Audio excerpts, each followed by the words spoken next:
하나님 말씀 마가복음 4장 1절에서 9절까지 말씀입니다. 예수께서 다시 바닷가에서 가르치시니 큰 무리가 모여들거늘 예수께서 바다에 떠있는 배에 올라 앉으시고 온 무리는 바닷가 육지에 있더라.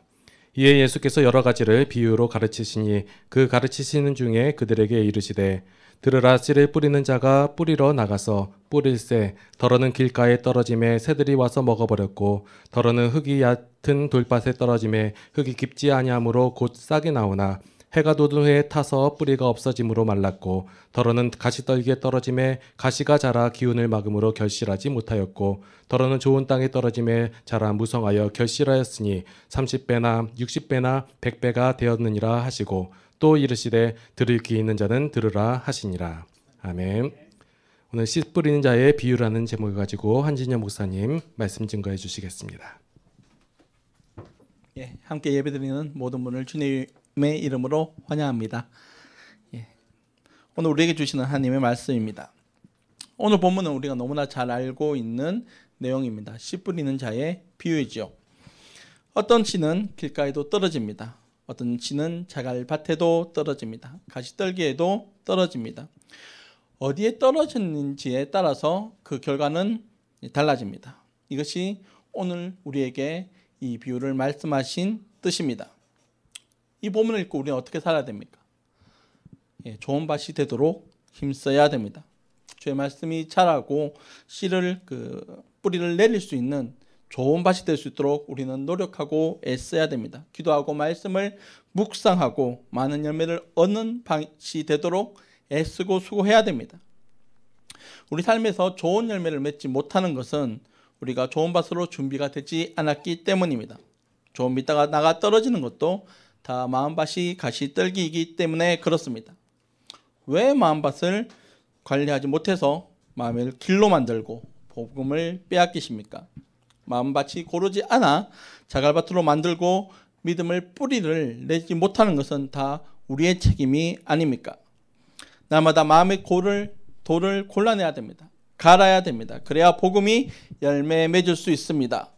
믿음은 준비하는 자의 것입니다. 열매는 애쓰는 자의 것입니다. 그래서 우리는 모두 경건에 힘써야 합니다. 라고 들어오셨을 거예요.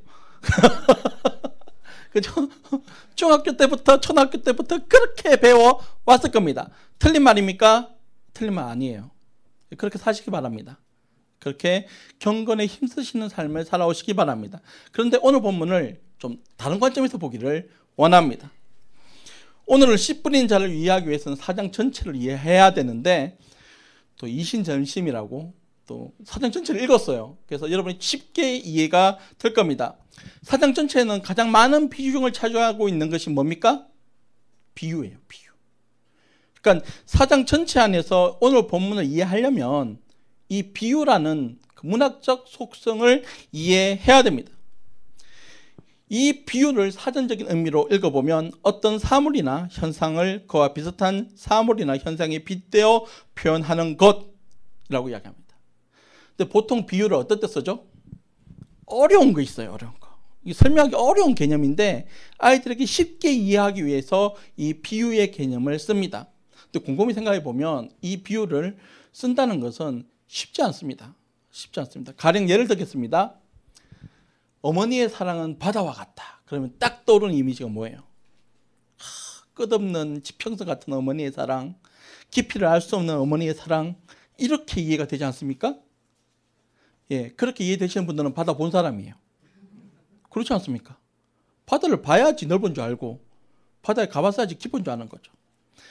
세계에는 바다에 접하지 않은 나라들이 있어요. 네팔 같은 곳이죠. 네팔은 가난한 나라입니다. 그런 사람들은 평생 바다가 뭔지 모르고 살아요. 자, 그런 사람에게 어머니의 사랑은 바다와 같다라고 이야기를 하면 이해가 되겠습니까? 안 되겠습니까? 안 되죠.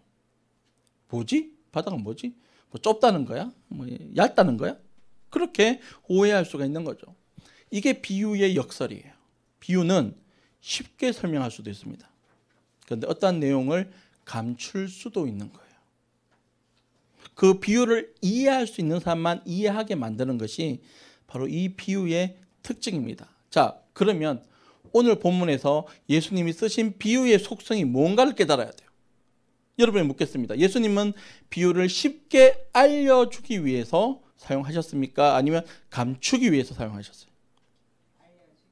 알려주기 위해서 사용하셨습니까? 예, 그런 분이 계실 것 같아서 우리 말씀 한번 찾아보겠습니다. 11절 12절 말씀이에요. 예. 자, 읽도록 하겠습니다. 10절부터 읽으면 더 쉽겠네요. 예수께서 홀로 계실 때에 함께한 사람들이 12제자와 더불어 이 비유에 대하여 물으니 이르시되 하나님 나라의 비밀을 너희에게는 주었으나 외인에게는 모든 것을 비유로 하자니 이는 그들로 보기에는 보아도 알지 못하며 듣기에는 들어도 깨닫지 못하게 하고요 돌이키는 제사함을 얻지 못하게 하려 함이라 하시고, 오늘 비유에서는 예수님께서 분명하게 이야기를 하는 부분이 있어요. 어떻게 이야기하십니까? 예. 알려지지 않기 위해서 비유를 하시는 거죠. 물론 이 부분에 대해서 헬라어 성경은 조금 그 번역에 있어서 좀 여지가 있어요. 이걸 이제 예수님께서 야, 내가 너들 못 알아듣게 위해서, 너들 빼고는 다른 사람들 못 알아듣기 위해서 이렇게 설명한 거야 라고 해석이 가능하고요. 또 다른 헬라어 그 관점에서, 번역의 관점에서 보면 야, 쟤들은 내가 알려줘도 깨닫지도 못하고 들어도 이해를 못한다 라고 한탄하는 것으로, 예수님께서 안타까워하는 것으로도 이해할 수 있어요. 근데 그렇게 이야기하든 저렇게 이야기하든 이 비유에 있어서 독특한 성격은 뭐예요? 다 못 알아듣는다는 거죠. 다. 그러니까 모두 쉽게 이야기를 했으면, 쉽게 설명했으면 다 알아들어야 되잖아요. 애들도 이해하고 어른도 이해해야 되는데 설명을 해줘야지 이해할 만큼 이것은 감추어져 있다는 거죠. 쉽게 이해가 안 된다는 겁니다. 자, 여기까지 여러분이 충분히 따라오신 줄 믿습니다. 이렇게 찬찬히 가는 이유는 다른 관점에서 제가 이 본문을 해석하기 때문이에요. 자, 그러면 여기서 우리 고민해야 됩니다. 예수님이 굳이 누구에게 감추신 것일까? 누구에게 드러내신 것일까? 누구 들으라고 말씀하신 것이지? 그걸 이해할 때 오늘 본문에 대상이 보이고, 대상이 보이면 예수님이 하신 의도가 보이는 겁니다. 자, 예수님께서 이 비유의 말씀을 하실 때 누구 들으라고 하신 거죠? 제자들이에요, 제자들. 그러니까 제자들에게만 설명하셨죠. 제자들에게 설명하신 이유가 그러면 뭘까를 고민해야 돼요. 제자들이 마음이 안 좋아서? 제자들이 야, 너들은 자갈밭이야, 가시떨기야, 그렇게 그들의 마음을 회개시키기 위해서? 아니죠. 오늘 본문을 쭉 살펴보면 예수님께서는 무슨 말씀을 하고 계시는가 하면, 이 말은 뭔가 하면 천국에 있어서 씨 뿌리는 자의 비유와 연관을 시키는 거예요. 그러면 이 씨 뿌리는 자의 비유에서 천국을 만들고 제자와 관련되는 대상이 뭘까요? 자갈밭일까요? 길일까요? 가시덤불일까요? 좋은 밭일까요? 아닙니다. 오늘 본문에서 제자들과 대칭될 수 있는, 대상이 될 수 있는 대상은 단 하나밖에 없어요. 누구죠? 씨 뿌리는 자입니다. 오늘 본문에 있어서 이것을 제자들의 관점에 볼 때, 예수님이 제자들을 향하여 볼 때 이 본문의 주제는 좋은 밭이 대자가 아니에요. 제자들의 관점에서는 자갈밭이다 라고 이야기한 게 아니에요. 너희가 씨 뿌리는 자라는 겁니다. 우리는 예수님께서 부활하시고 나서 40일 동안 제자들과 함께 계셨다는 것을 기억합니다. 그리고 그 동안에 제자들에게 살아계신 자신을 보이시고 마지막으로 그들에게 떠나시며 너희에게 제자들에게 명령을 내리시죠. 너희는 가서 모든 족속으로 제자를 삼고 아버지, 아들과 성령의 이름으로 침례를 주고 내가 분부한 모든 것을 가르쳐 지키게 하라. 예수님이 살아계실 때는 제자들은 그저 예수님을 보조하는 그런 존재였을 뿐입니다. 그만 해도 충분히 괜찮았죠. 하지만 예수님이 부활하시고 성천하신 이후에 이 땅에 복음을 전해야 될 사명과 그 책임을 진 사람들은 바로 예수님과 함께하며 부르심을 받았던 그 제자인 거예요. 지금 예수님은 이 제자에게 복음을 전한다는 것이, 천국을 가르치고 펼쳐 보인다는 것이 어떠한 일이고 어떠한 사명이고 얼마나 귀한 것을 설명하기 위하여 씨 뿌리는 자의 비유로 그들에게 소명을 천국에 대하여 가르치고 있는 겁니다. 예수님은 이 비유를 통하여서 제자에게 분명하게 가르칩니다. 천국은 너희가 넓히는 거야. 하나님의 말씀은 너희가 전하는 거야. 예, 예수님 우리에게 귀한 사명을 주셨습니다. 이제 우리가 전하지 않으면 어느 누구도 하나님 앞에 돌아올 수가 없습니다. 씨라는 것은 땅에 떨어지면 추수하게 그냥 좋게 자라지 않습니다. 물론 산에 가다 보면 산딸기도 피고 오디도 피고 자두도 피고 하죠. 그래갖고 산길 좋다고 오 폈네 하고 하나씩 띄어 먹기도 합니다. 자, 그걸 추수라고 이야기합니까? 그걸 뭐라고 이야기하죠? 너무 이제 고등학교를 졸업했던 기억에 가물가물하시죠? 채집이라고 이야기해요.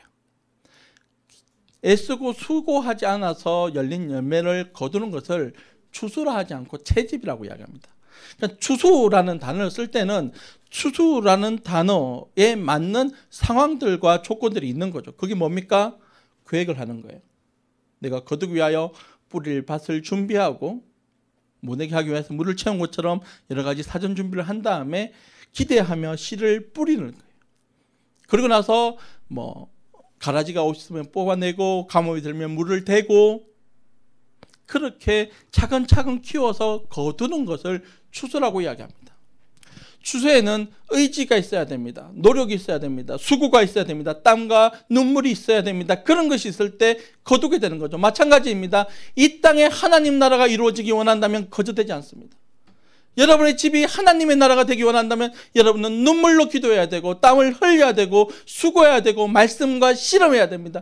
이 교회가 하나님의 나라가 되기 위해서는 여러분은 여러분의 삶을 던져서 이 땅이 하나님의 옥토가 되도록 눈물로 씨 뿌리는 자가 되어야 됩니다. 그거 가르치고 있는 거예요. 지금 예수님이 그거 가르치는 거예요.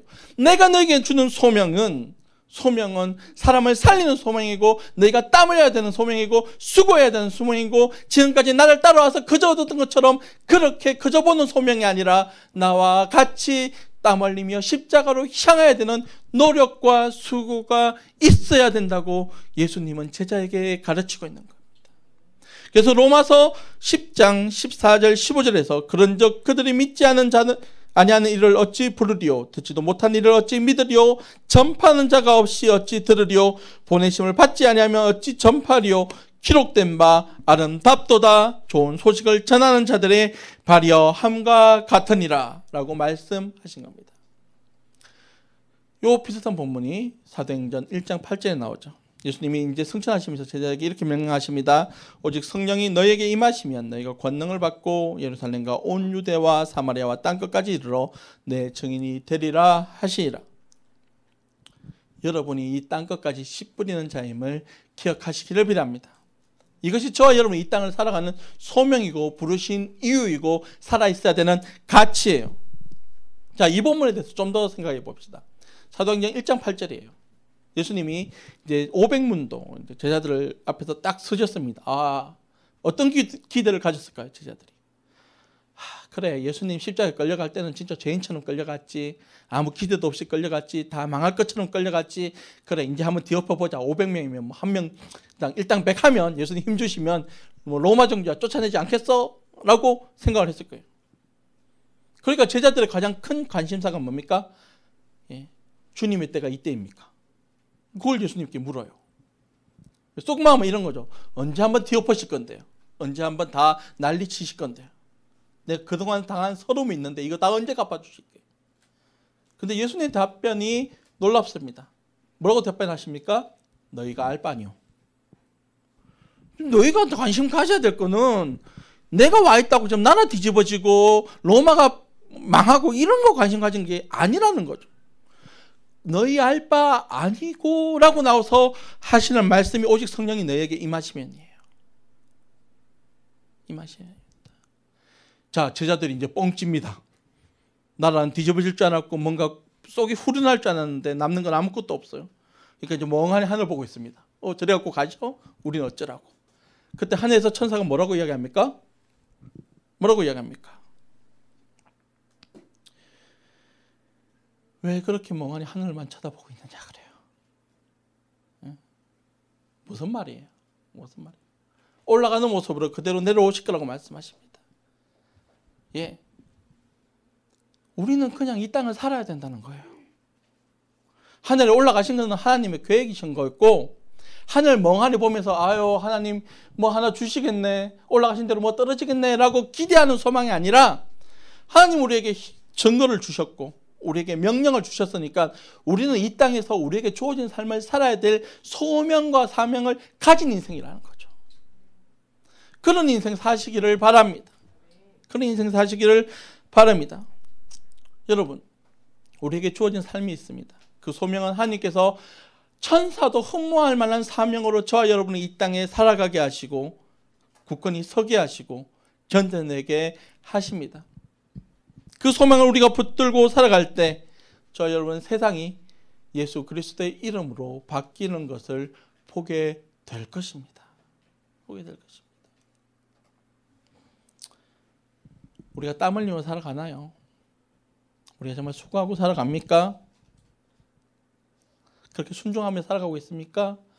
순종하며 살아가라고 우리에게 멍하니 하늘 보지 말고 이 땅을 살아가라고 이야기하시는데 그 명을 지키고 살아갑니까? 그저 우리는 기도하면 된다고 기도 가운데서 눈물 흘리고 기도함으로써 아무것도 우리의 본분과 책임을 다하지 않은 채 그저 주시기만을 바라고 살지 않습니까? 그것이 우리 신앙이 약해지는 이유예요. 우리가 기대할 것이 없는 신앙을 살아가는 이유입니다. 무기력한 신앙생활입니까?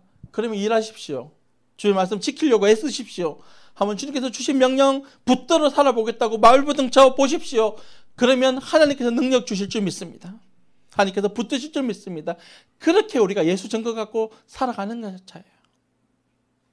여러분을 그렇게 부르셨음을 믿고 그 명령 붙들며 살아가시는 귀한 누림교회 성도 되시기를 축복합니다. 무슨 아멘이에요, 아멘. 또 한 번 더 들어가겠습니다. 여러분이 그렇게 살아가지 못하는 이유를 충분히 이해합니다. 전도 돼요, 안 돼요? 안 되죠. 전도 안 돼요. 제가 개척교회 10년 했습니다. 여러분 기뻐하십시오. 저보다 많습니다, 이 교회가. 세종누림교회 소망이 있어요. 서울은 더 해요. 더 해요. 정말 제 아는 목사님이 야 무슨 정신으로 서울에 개척했냐 그럴 때 야 서울이 그 한국의 중심일까라고 입니다라고 큰 소리 쳤지만은 곧 후회했습니다. 아 악한 것도 중심이구나. 만만치 않죠. 전도하는 건 쉽지 않습니다. 요즘은 쫓겨나기도 하고요. 제 친구 아파트에서 그 하룻밤 자고 오늘 설교하러 왔는데 딱 엘리베이터 들어가는 문에 붙어 있더라고요. 전도 포교를 금지합니다라고. 그냥 못 들어가게 해요. 그런 사람들을 비웃고 조롱하고 마치 경멸한 눈빛으로 봅니다. 예, 다 압니다. 다 압니다. 자, 그러면 저도 아는 거 예수님이 모르셨을까요? 야, 당연히 아셨죠. 당연히 아셨죠. 오늘 본문은 전도 힘들다고 예수님이 하시는 말씀이에요. 그래, 너 나 승천하는 것도 봤지. 나하고 있을 때 기적도 많이 봤지. 막 뭐 될 것 같지. 잘 될 것 같지. 안 된다고요. 안 된다고. 농사를 요즘은 짓지 않지만 그 농사 짓는 분에게 이 종자씨라는 것은 목숨보다 더 귀한 거예요. 그 어른들이 농사 지으면서 말씀하실 때 굶어 죽어도 종자씨는 안 먹는다 그랬어요. 종자씨는 먹는 거나 먹는 건 똑같거든요. 그 왜 안 먹습니까? 지금 당장 굶어 죽게 생겼는데. 그거 먹으면 진짜 죽으니까요. 그거 먹으면 소망할 것도 없고 기대할 것도 없고 그냥 내 인생 여기서 끝내기 때문에 종자씨는 절대 안 먹습니다. 그래서 굶어 죽어도 종자씨는 지키는 거예요. 그 종자씨를 지켜가면서 뿌립니다. 어느 농부가 그 종자씨 하나를 안 귀하겠어요? 다 좋은 밭에 떨어지기를 기대할 것이고 열매를 맺기를 기대할 것이고 잘 자랄 것을 기대할 것입니다. 그런데 그렇게 수고하고 애쓰고 뿌려도 어디에 떨어진다고요? 길가에 떨어진다고요. 가시밭을 만나게 될 거라고요. 자갈밭에서 떨어지게 될 거라고요. 여러분, 우리는 땀 흘린 만큼 얻는다라는 기대감을 가지고 살아갑니다. 그것이 우리가 열심히 사는 이유고 우리가 수고하고 애쓰는 이유입니다. 맞습니다. 그건 진리입니다. 그런데 땀에 관한 진리 중에서 또 다른 진리가 하나 있어요. 모든 사람이 틀린 땀을 다 거두고 살지는 않아요. 어떤 경우가 그런 경우가 있습니까? 예를 들겠습니다. 제 100m 최고 기록은 14초입니다. 안 놀라십니까? 이 몸에 14초가 나온다니. 그죠? 이게 놀라운 일이죠, 여러분. 물론 중학교 2학년 때 지금에서 처녀 한 명 뺐을 때 이야기예요. 이 몸으로는 절대 안 됩니다. 자, 근데 100m 14초였어요. 그런데 우사인 볼트의 그 100m 기록이 몇 초인지 아십니까? 9초 67이에요. 자, 몇 초 차이죠? 5초 차이입니다. 여러분, 5초예요, 5초. 이거 얼마 됩니까? 그냥 눈 한번 깜빡하면 5초 그냥 지나간 거 아닙니까? 야, 나도 우사인 볼트처럼 되겠다. 그래갖고 열심히 뜁니다. 지금부터. 될까요, 안 될까요? 죽어도 안 돼요, 여러분. 죽어도 안 돼요. 야, 안 되는 거예요. 안 되는. 사람이 할 수 있는 것이 있고 할 수 없는 것이 있습니다. 우리는 하나님이 아니잖아요. 그런데 자기의 상황과 처지를 판단하지 못하고 잘못된 욕망과 생각을 가지고 끊임없이 추구하는 것은 당연히 땀을 흘려도 그 열매를 거두지 못하게 되는 겁니다. 오로지 못할 나무는 쳐다보지 말라는 게 아니에요. 오로지 못할 나무라도 쳐다봐야죠. 오를 수 있다 없다를 판단하지 못하는 것은 생각 안 해야죠. 그렇죠. 하늘을 오르겠다.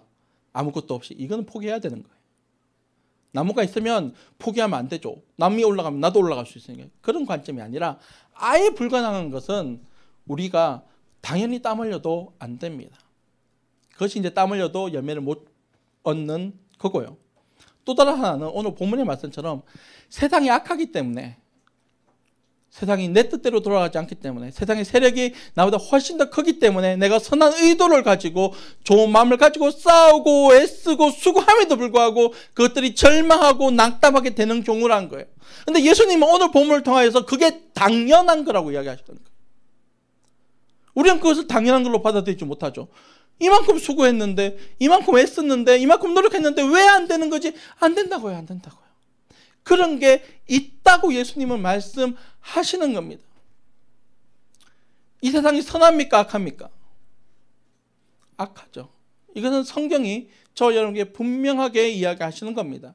우리의 노력과 선함으로 이 땅이, 세상이 선하게 바뀔 정도로 그러면 예수님이 십자가 안 매셨어도 돼요.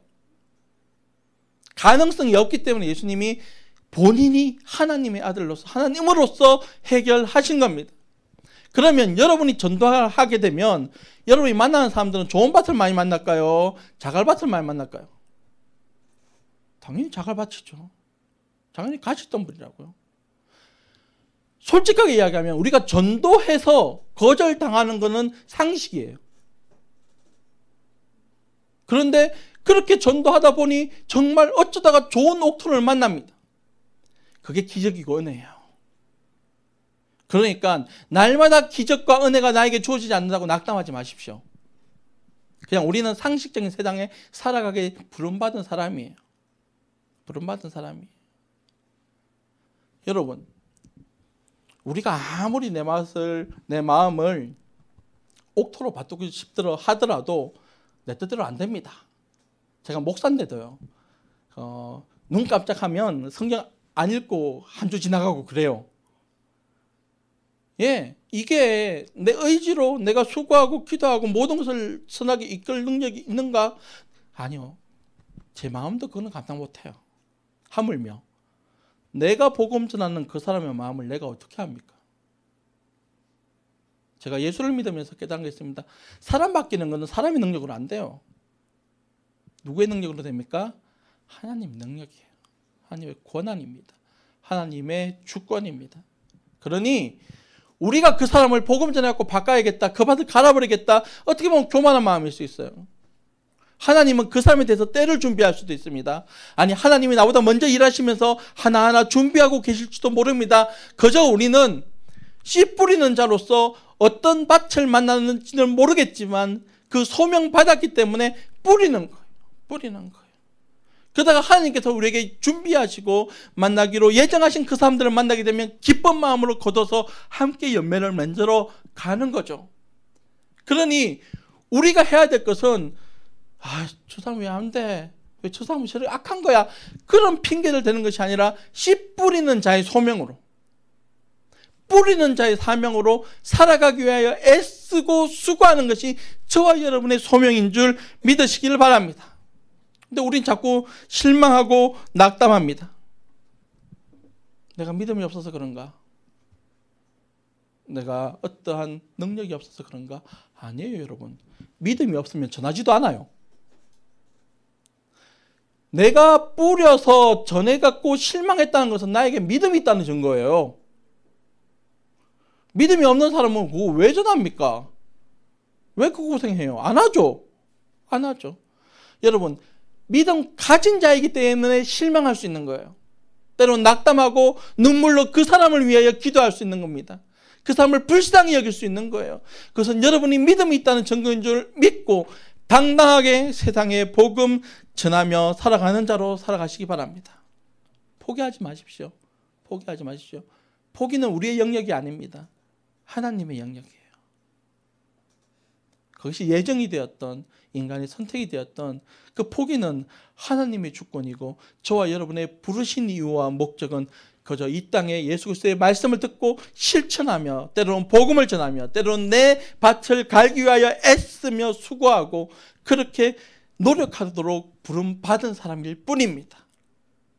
그렇게 우리가 수고하고 애쓰면 하나님의 영역과 주권에 따라서 하나님의 나라가 이 땅 가운데 세워질 줄 믿으시기 바랍니다.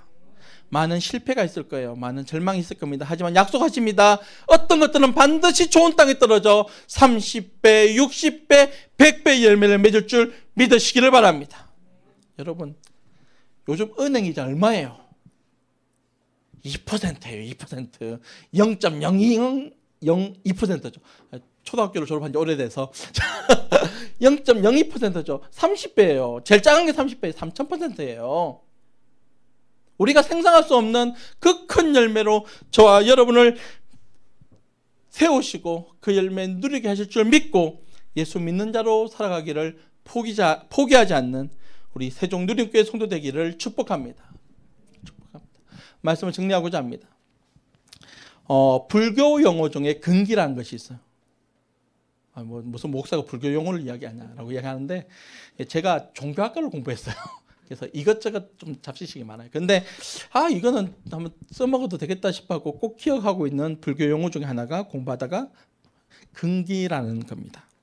이 근기를 불교 용어에서 해석하면 이렇게 해석이 됩니다.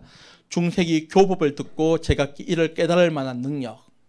쉽게 이야기하면 열반에 이를 능력이란 거예요. 그래서 그 사람이 하는 거 보고 나서 저 사람은 상근기다. 그러면 열반에 이를 가능성이 높다. 중근기다. 그지 그렇네? 하근기다. 그러니까 저 사람은 열반에 이렇게 해탈하긴 걸렸어. 이렇게 이제 사람을 평가하는 거죠. 그래서 상중하로 나눕니다. 잘 이해가 안 되시죠?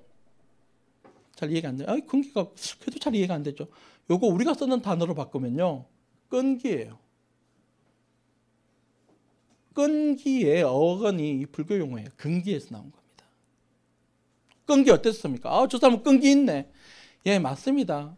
불교에서 사람이 열반에 이를까, 열반에 이르지 못할까를 평가할 때 저 사람이 얼마나 끈기 있게 자기 수련하는가 안 하는가를 보는 거예요. 사람이 사람의 도를 깨닫는데도 끈기가 필요합니다. 하물며 하나님의 도를 따르는데 끈기가 필요하지 않겠습니까? 사람이 사람에게 복음 전하는데 끈기가 필요하지 않겠어요? 그 인생 죽였다 다시 살리는 일을 하는 우리가 그 영혼을 포기하지 않는 그 끈기가 필요하지 않겠습니까? 그 끈기 붙들고 살아가시는 저와 여러분 되시기를 바랍니다. 이렇게 이야기하면 우리 교회가 작아서 전도하란 말이니까. 여러분, 제가 이원열 목사를 알아요. 전도 관심 없는 거 알아요. 그 말이 아니에요. 그 말이 아니에요. 그 말이 아니에요. 여러분, 단순히 숫자 늘리자는 말이 아닙니다. 우리가 예수 믿는 자로 살아가자는 거예요. 살아가자는 거예요. 예수님이 명령하셨으니까 믿는 자로 그렇게 살아가기 위해서 한번 애써보자는 겁니다. 호객하지 마십시오. 전도합시다. 전도합시다. 내 교회 채우겠다고, 나 하나 잘 세워보겠다고 그런 의도에서 이야기하면 사람들이 얼마나 야갔는데요. 다 알죠. 하지만 전도의 마음, 정말 불쌍히 여기고 긍휼히 여기고 저 인생 한번 바꾸고있다는 눈물로 전도하는 거라면 반드시 사람이 알아줄 줄 믿습니다. 그리고 그 눈물을 하나님께서 사용할 줄 믿습니다. 그러면 그렇게 살아가다 보면 누가 제일 먼저 구원받겠어요? 내가 먼저 구원받죠. 하나님 명령대로 살아가니까요. 그거 포기하지 말자고요. 그거 포기하지 말자고요. 여러분, 오늘 하루 말씀 붙드는 것을 포기하지 마십시오.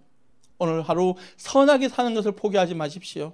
오늘 하루 기도하는 것을 포기하지 마십시오. 오늘 하루 정말 불쌍히 여기는 사람에게 말씀 전하는 것을 포기하지 마십시오.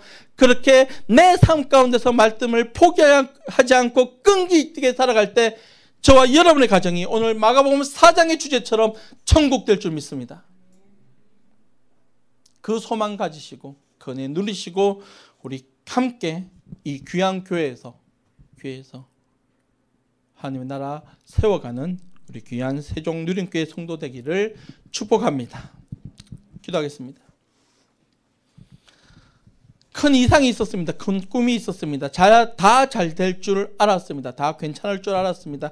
하지만 살아가다 보니 세상이 우리보다 큽니다. 악한 세력은 끊임없이 우리를 괴롭힙니다. 그래서 넘어집니다. 쓰러집니다. 무너집니다. 그렇게 높게 가졌던 이상은 어느 순간인가 빗바래져 있고 그렇게 높게 세웠던 기대는 무너져 지금 숨쉬고 사는 것도 허걱됩니다. 주님, 이 땅에서 그런 어려운 가운데서 파묻혀 살아가지 않도록 주님 힘 주시고 능력 주시옵소서.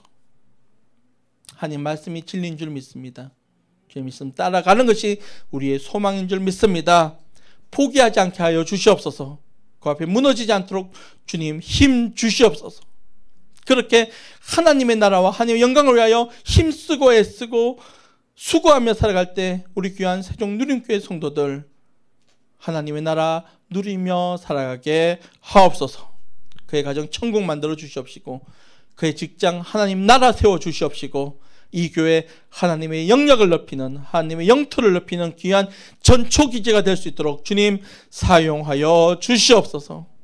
주님께서 그렇게 귀한 세종 누림교회 성도 우리 귀한 목사님 사용하여 주실 줄 믿사오며 거룩하신 예수님 이름으로 간절히 기도하옵나이다. 아멘.